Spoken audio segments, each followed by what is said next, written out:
시청자 여러분 안녕하십니까? 더 리더 박호진입니다. 정보통신기술의 융합으로 이루어지는 차세대 산업혁명인 4차 산업혁명.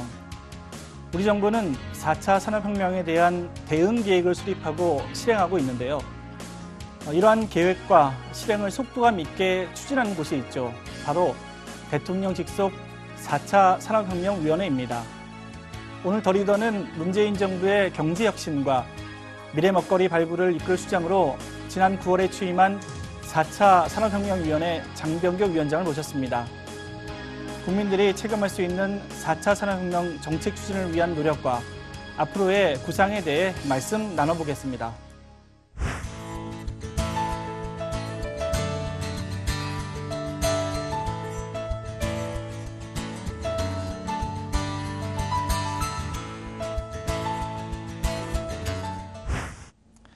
예, 위원장님 바쁘신데 시간 내주셔서 고맙습니다. 네, 안녕하세요. 안녕하세요. 우선 대통령 직속 4차 산업혁명위원회 어떤 곳인지 소개 말씀 부탁드립니다. 네, 4차 산업혁명위원회 소개 간략하게 드리겠습니다. 4차 산업혁명위원회 원래 이제 출범 당시의 기본 기능은 정부에서 추진하는 4차 산업혁명과 관련된 여러 정부 정책의 심의 조정이 기본 역할과 책임이고요. 네. 근데 이제 그거 외에도 이제 제가 위원장 맡고 난 다음에 아무래도 이제 민간 위원들이 상당히 많습니다. 그래서 민과 관이 팀플레이를 해서 뭔가 정부에 도움되는 일을 하자, 국가에 도움되는 일을 하자. 이런 게 두 번째고요. 네. 세 번째는 최근에 이제 저희가 이제 규제 제도 혁신 해커톤이라고 해서 아무래도 민간에서 바라는 건 규제와 관련된 내용이 있기 때문에 그것도 세 번째로 하고 있고. 네. 마지막으로는 대통령께서 굉장히 관심이 있었던 스마트 시티와 관련된 스마트 시티 특별위원회, 그리고 최근에 출범한 헬스케어 특별위원회, 네. 이런 굉장히 다양한 일을 하고 있습니다. 예. 지난 9월 위원장으로 취임하셨는데 아직 6개월은 안 됐습니다. 근데 이제 없던 조직이 생겨서 그렇죠. 상당히 어려움이 있을 거라고 생각되는데 위원장으로서 소회가 좀 어떠신지요? 네, 3개월 동안 3차에 걸친 회의를 갖다가 하면서 굉장히 좀 숨가쁘게 달려왔습니다. 네. 4차위 관련해서 역할과 책임을 갖다가 말씀을 드렸지만 그럼에도 불구하고 4차 산업혁명과 관련된 어떤 사회 경제의 파급력이 크기 때문에 앞으로도 해야 할 일들이 많다는 것이 가장 힘든 그리고 가장 큰 소회라고 말씀드릴 수 있겠습니다. 예. 4차 산업혁명위원회가 민관 전문가로 구성되어 있다고 아까 말씀하셨는데요. 보니까 말이 어렵습니다. 혁신 성장을 위한 사람 중심의 4차 산업혁명 대응 계획을 발표하셨는데 이 어려운 말 중에 또 사람 중심이라는 말까지 있어요. 이게 무엇을 뜻하고 계획의 핵심 내용은 무엇인가요? 예, 사람 중심이라는 게 사실 굉장히 중요한데요. 네. 사람 중심이라는 게 기술이라는 것은 모두 그렇습니다. 그 기술 자체가 사람에 도움이 된다, 안 된다라고 이야기할 수는 없고, 기술이라는 것이 사람 중심으로 사람이 도움이 될 수도 있고, 아니면 사람을 소유한 기술이라는 것은 사회에 폐가 되기도 합니다. 그래서 정책과 기술을 심의함에 있어서 전부 다 사람이 중심이 되어야 된다. 네. 이런 기조라고 보시면 될 것 같습니다. 이번 4차 산업혁명에서 선진국가로 나가기 위한 계획을 발표했는데 미국이나 독일에 비해서는 아직 갈 길이 멀다는 지적이 많습니다. 위원장님으로 보시기에 우리나라의 강점과 보완해야 될 점이 있다면 좀 큰 총평으로 보면 어떻게 좀 말씀할 수 있으실까요? 네, 우선 보완해야 할 점부터 말씀을 드리면요. 네. 저는 어떤 구체적인 내용들이 보완되기보다는 좀 절박함과 위기감을 좀 가져야 되지 않느냐라는 말씀을 드리고 싶습니다. 네. 미국과 독일 같은 선진국이 한국보다 앞서 있는 것은 하루 이틀이 아니지만 4차 산업혁명과 관련해서는 중국이 한국보다 훨씬 앞서가고 있습니다. 네. 그런 면에서 저는 첫 번째로 한국이 보완해야 될 것은 어떤 위기감과 절박함을 좀 가지는 것. 네. 그래서 스스로 능동적으로 변화를 갖다가 하는 것이라고 일단 생각하고요. 한국은 어떻게 보면 굉장히 큰 장점이 있는 나라입니다. 당연히 이제 높은 학구열이 있고요. 높은 교육열이 있습니다. 그래서 좋은 인재들이 많고, 뿐만 아니라 저는 여전히 국민들이 변화에 대한 의지를 가지고 있다고 생각합니다. 그런 마음 자체가 한국이 가지는 가장 큰 강점이 아닌가라고 생각합니다. 자, 다시 정부가 발표한 4차 산업혁명 관련 정책에 대해서 자세히 한번 나눠보겠습니다. 좀 더 구체적으로 진행된 상황에 대해서 좀 여쭤보려고 그러는데요. 이 앞서서도 얘기 나눴지만은 이 혁신 성장을 위한 사람 중심의 4차 산업혁명 대응 계획, 이제 기본 방향은 들어섰다고 아까 좀 말씀을 드렸는데 세부 계획을 잘 세우고 또 세부 전략을 세우는 게 중요할 텐데 이를 위해서 관련 산업 육성을 위한 핵심 인프라 조성 계획도 준비가 된 거죠? 예. 12월 28일 네. 그러니까 뭐 작년 연말이네 얼마 안 됐습니다. 4차 산업혁명위원회 3차 회의가 있었고요. 네. 예, 거기에서 이제 핵심 인프라 조성 계획을 위한 내용을 심의 조정했습니다. 내용을 살펴보면 그 4차 산업혁명이라고 하는 것이 초연결 그리고 그에 따른 빅데이터, 인공지능 이런 것들이기 때문에 네. 인프라가 상당히 중요합니다. 그래서 뭐 5G라든가 아니면 사물 인터넷, IoT라고 하죠. 관련해 가지고 인프라가 상당히 중요하다라는데 모든 위원들이 공감대를 형성했고요. 그래서 뭐 초연결 지능형 네트워크 네. 그리고 2020년까지 그 산업과 생활 주파수를 갖다 제대로 공급하겠다라는 인프라에 대한 심의 조정을 갖다가 했습니다. 네. 뿐만 아니라 인프라뿐만 아니라 위에 올라가는 산업이나 이런 것도 중요하기 때문에 뭐 그런 것들은 차차 4차, 5차 회의에서 계속 저희가 심의 조정하고 내용들을 갖다 민간이 함께 얘기를 하겠지만 이번에는 드론과 관련된 것들, 스마트 공항에 관련된 것들도 이야기를 나눴고요. 그리고 인재 교육도 상당히 중요해서 그래서 발명 교육 확산 방안에 대해서도 이야기를 나눴습니다. 네. 이 방금 말씀하신 내용들이 워낙 하나하나 중요한 내용들이라서 그쵸. 잠시 후 계속 또 좀 여쭤보겠습니다. 이 4차 산업혁명 전문가들이 이제 하시는 말씀 중에서 특별히 우리나라가 이제 잘할 수 있는 게 있는데 이걸 많이 키우자 이런 얘기 많이 하던데 그 우리나라의 산업 중에서 이제 어떤 것이 좀 경쟁력 있고 어떤 것을 좀 키우는데 힘을 쏟아야 된다고 보시나요? 모든 나라가 모든 걸 다 잘할 수는 없거든요. 그렇죠. 네, 그래서 선택과 집중을 해야 된다는 네. 지적은 굉장히 맞는 말씀이고요. 그런 관점에서 뭐 대통령께서 강조하신 스마트 시티와 같은 것들도 그런 강점이 있는 것들이라고 생각합니다. 근데 또 그런 거 이외에 최근에 4차 산업혁명위원회에서 헬스케어 특위가 발족됐습니다. 근데 헬스케어라는 것 자체가 사실 한국이 굉장히 잘할 수 있는 분야거든요. 네. 그 인재의 수준도 상당히 높을 뿐만 아니라 전 국민 보험이 돼 있기 때문에 의료에 대한 인프라도 상당히 좋고 그 관련한 데이터들도 상당히 많이 생산되고 있습니다. 규격화되어 있기도 하죠. 네. 그렇기 때문에 그 4차 산업혁명에 있어서 굉장히 적합한 그리고 선진국형 비즈니스라고 생각을 하고요. 이것이 그 의료 민영 같은 오해만 없다면 그렇다면 신산업으로 충분히 잘 육성할 수 있다고 생각을 합니다. 네. 방금도 이제 말씀하셨는데 뭐 저희 쪽에 제약 바이오 쪽에 워낙 고급 인력들이 많이 가 있습니다. 그래서 말씀하신 대로 경쟁력 갖출 수 있고요.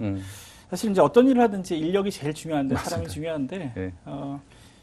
4차 산업도 사실 이제 인재 육성을 어떻게 하느냐. 그래서 이 부분이 제일 또 관심사이기도 합니다. 보면 이번에 보니까 창의융합 인재 양성을 위한 정책 과제도 논의됐다고 얘기하는데 이 창의융합 인재 어떻게 좀 정의하고 어떻게 교육을 해서 좀 키워 나가야 되나요? 예, 그 뭐 3차 회의에서는 네. 그 발명 교육 확산 방안을 논하게 했는데 발명 교육이라는 거는 이제 그 인재를 바라보는 거의 큰 범위에서는 좁은 범위라고 이제 볼 수가 있는 거죠. 그래서 어떻게 보면은 그 창의융합 인재를 갖다 좀 더 넓게 봐야 되는데 몇 가지 키워드를 얘기 드리면 첫 번째는 그 예전에는 뭔가 안다라는 것이 힘인 시대가 있었죠. 네. 근데 지금은 실행하고 협업하고 소통하고 공유하는 그런 인재를 바라봐야 된다라는 생각이 들고요. 그리고 한때는 저희가 뭐 계획 경제와 같은 시대가 있었지만은 지금은 계획 경제를 상당히 하기 힘든 불확실성의 시대입니다. 네. 이럴 경우에는 그 현명하게 시행착오를 할 수 있는 것들이 상당히 중요하거든요. 그러면 지금 같은 시대에서는 시행착오를 극복하고 다시 탄력을 회복할 수 있는 어떻게 보면은 그 뭐 탄력 회복성이라고 할까요? 그런 성격들이 이제 중요하다고 생각하고요. 뭐 당연히 이제 교육부에서도 굉장히 많은 고민을 많이 하고 계시지만 앞으로 저희 교육이 바뀌어야 될 길이 상당히 멀고 크다 이렇게 생각하고 있습니다.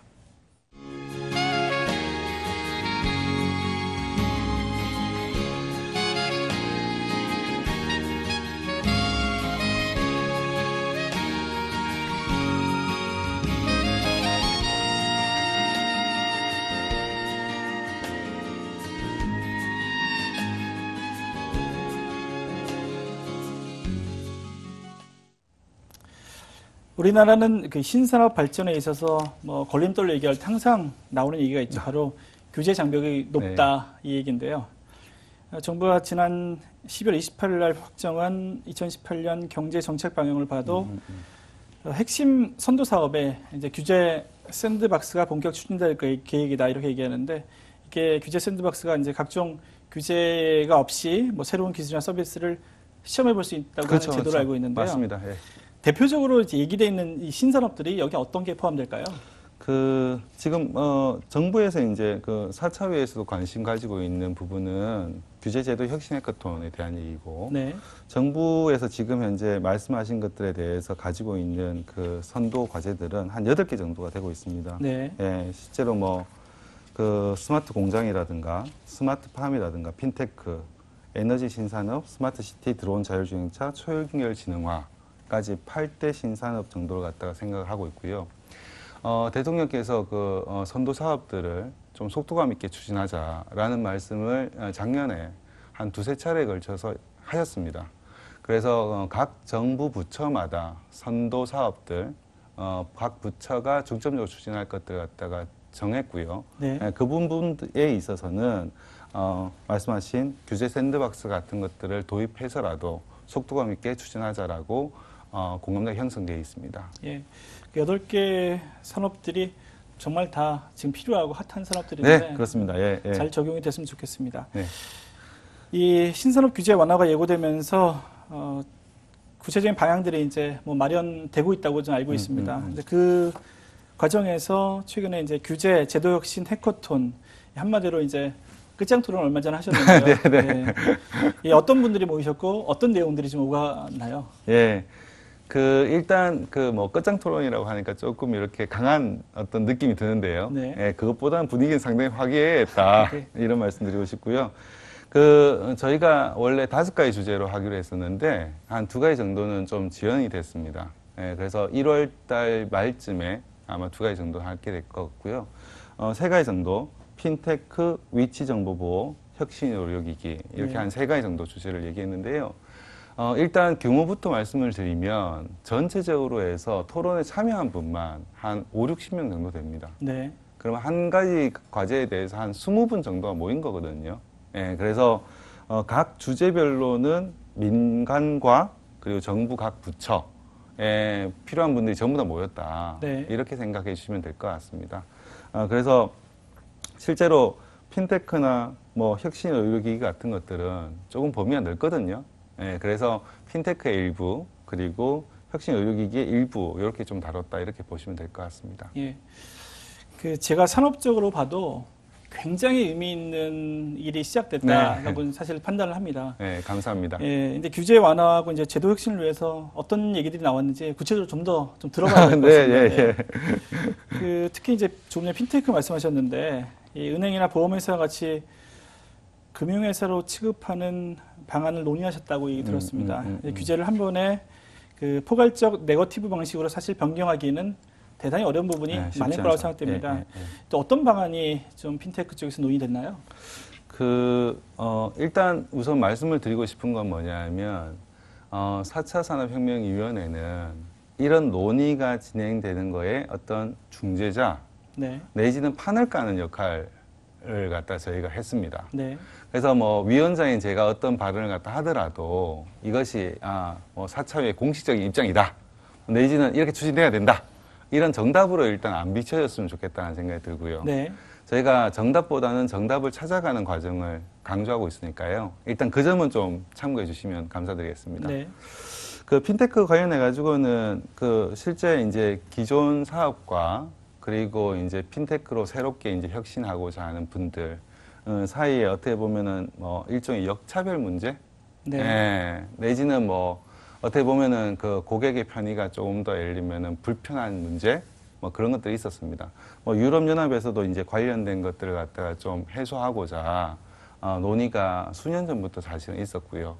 한국도 어떻게 보면은 그런 부분들이 좀 있어야지 될 것 같다라고 해서 어떻게 보면은 정보를 갖다가 개인 정보를 어떻게 보면은 그 개인의 동의가 있어야지 지금은 공유되고 있는데 네. 특정 요건이 되면 상호 주고받을 수 있는 그런 논의가 오고 간 걸로 알고 있습니다. 네. 방금 이제 개인정보 말씀하셨는데 네. 우리나라가 개인정보 보호는 사실 전 세계에서 뭐 아주 잘 되고 있는 것 중에 한 네. 곳이기도 하고, 네. 그럼에도 불구하고 또 뭐 해킹에 의해서 또 사고가 빈번한 나라기도 하죠. 네. 또 이제 위치 정보 보호에 대한 얘기도 뭐 오고 갔다고 하던데 이 사전 고지만으로 위치 정보를 활용할 수 있는 서비스를 제공할 수 있도록 이제 법제를 좀 완화하겠다 이런 네. 예정이 들었는데 이게 어떤 의미이고 어떻게 이제 앞으로 산업에 적용될 수 있는지 뭐 활성화될 수 있는지 좀 말씀해 주시죠. 그 위치 정보 보호 같은 것들이 이제 어떻게 보면은 법이 만들어졌는데 새로운 시대가 됐음에도 불구하고 법이 그대로인. 네. 그래서 어떻게 보면은 새롭게 출연하는 사업자들의 어떻게 보면 진입장벽이 되는 뭐 그런 것들의 대표적인 예라고 생각하고요. 네. 이 위치정보보호법이 기본적으로는 스마트폰이 도입되기 이전에 만들어진 것들입니다. 그래서 어떻게 보면은 그 당시에는 옳았을 수 있는데 네. 새로운 기술들이 출현하면서 4차 산업혁명과 같은 어떤 큰 변화가 있으면서 좀 현실에 좀 맞지 않았다 이렇게 보시면 될 것 같고요. 그래서 지금 현재 그 자율주행차라든가 드론이라든가 아니면은 스마트폰과 같은 새로운 어떤 디지털 디바이스들이 돌아다니면서 생길 수 있는 것들 그런 부분들에 대해서 좀 스마트하게 제도를 갖다 개선했다 이렇게 보시면 될 것 같고요. 네. 그래서 새로운 사업자들이 쉽게 출연할 수 있게 그냥 만들었다 이렇게 보시면 될 것 같습니다. 물론 이거는 지금까지는 저희가 사회적 합의를 이룬 거고 이 관련된 어떤 입법 절차라든가 이런 것들은 또 추진되어야 됩니다. 네. 그 일단 논의가 이루어졌다는 자체만으로도 되게 의미가 있다고 보고요. 또 4차 산업혁명위원회 산하 이제 분과로 조만간 디지털 헬스케어 관련 분과가 새로 만들어질 계획이라고 하는데 네. 이것도 관심을 가질 분들이 되게 많을 것 같습니다. 네. 어떤 논의가 구체적으로 이루어졌나요? 일단 제일 큰 논의 중에 하나는 뭐냐면은 헬스케어라는 것이 범위가 상당히 넓습니다. 그래서 헬스케어라는 범위가 상당히 넓기 때문에 이 범위를 전부 다 추진하는 것 자체는 어떻게 보면은 헬스케어 산업을 전진시키는데 도움이 안 될 수도 있다. 그렇기 때문에 선택과 집중을 좀 해서 헬스케어 특위를 운영할 필요가 있겠다라는 이야기를 제가 좀 헬스케어 특위에 네. 좀 강조를 갖다 했었고요. 네. 그래서 예를 들면 지금 현재 주무부처인 보건복지부도 그렇고 헬스케어기를 맡은 박용양 성균관대 의대 교수님도 마찬가지고 어떻게 보면 마침의료나 혁신의료기기처럼 헬스케어의 큰 범위 중에 일부를 우선 다뤄서 성과를 우선 좀 내는 그에 좀 더 방점을 두고 있다 이렇게 말씀드릴 수 있겠습니다.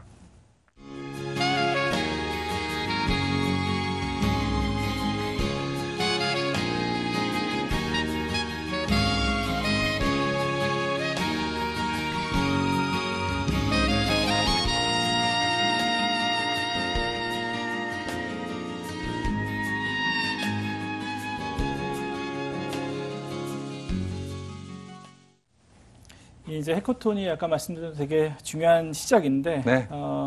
앞으로 얼마나 자주 이제 이렇게 장을 마련하실 거고 앞으로 어떤 주제를 계속해서 가지고 가실지가 되게 궁금합니다. 네. 저희 원래 계획은 이제 규제제도 혁신 해커톤이라는 게 처음 하는 거지 않습니까? 그렇죠. 그래서 이게 잘 될지 안 될지 사실은 저희도 사실 반신반의했던 것이 네. 사실이고요. 그런데 참여했던 분들의 사실 그 반응이 상당히 좋고 그렇다 보니까 예를 들면 국회에 계신 분들 같은 경우에 국회도 이제 4차 산업혁명과 관련된 특위가 생겼습니다. 국회 4차 산업혁명과 관련된 특위 쪽에서는 굉장히 좋은 제도인 것 같다. 네. 그렇기 때문에 저희는 원래 반년에 한 번 정도 할 계획을 가지고 있었는데요. 그것보다 좀 더 자주 해야 되는 거 아니냐 이런 표현을 해주시더라고요. 네. 그만큼 관심이 가지는 건 좋은 것 같고요. 일단 저희 공식적으로는 반년에 한 번 정도 할 생각이고 관심이 많기 때문에 조금 더 주기를 갖다 당길까 하는 걸 긍정적으로 고민하고 있습니다. 내용 포함시킬 내용으로는 어떤 걸 뭐 더 생각하고 계신 게 있나요? 그것도 이번에 5개 정한 것도 위원장인 제가 이걸 하자고 말씀드린 건 전혀 아니고요. 네. 4차 위와 관련된 위원이 20분이고 밑에 분과위원까지 하면 거의 한 6, 70명 정도 됩니다. 저희도. 그래서 민간인 6, 70명 중에 아이디어를 사실은 먼저 받아가지고 5개가 선정된 거거든요. 네.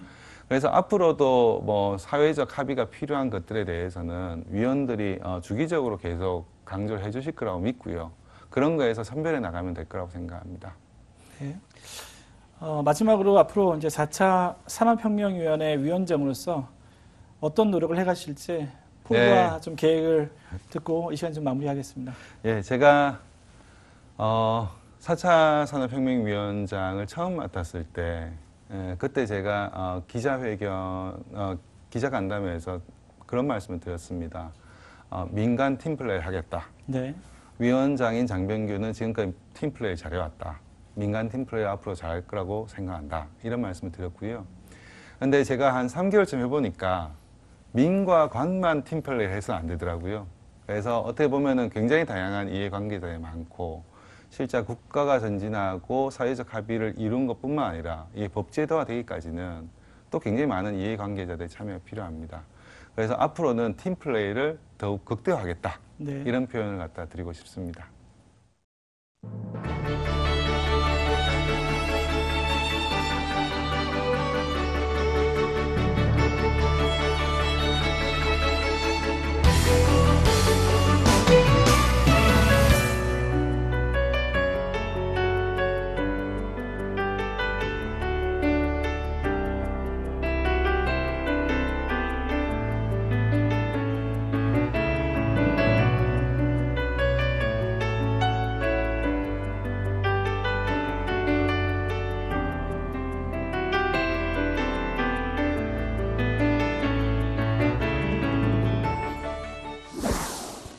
민관 전문가로 구성된 4차 산업혁명위원회, 신산업과 전통산업 사이에 발생하는 사회 갈등을 조정하고 혁신 성장의 걸림돌이 되는 규제가 제거되기를 기대해 봅니다. 또한 이를 통해서 한국형 4차 산업혁명을 실현하는 데 큰 역할을 해주시기를 바라겠습니다. 오늘 함께해 주신 4차 산업혁명위원회 장병규 위원장님 고맙습니다.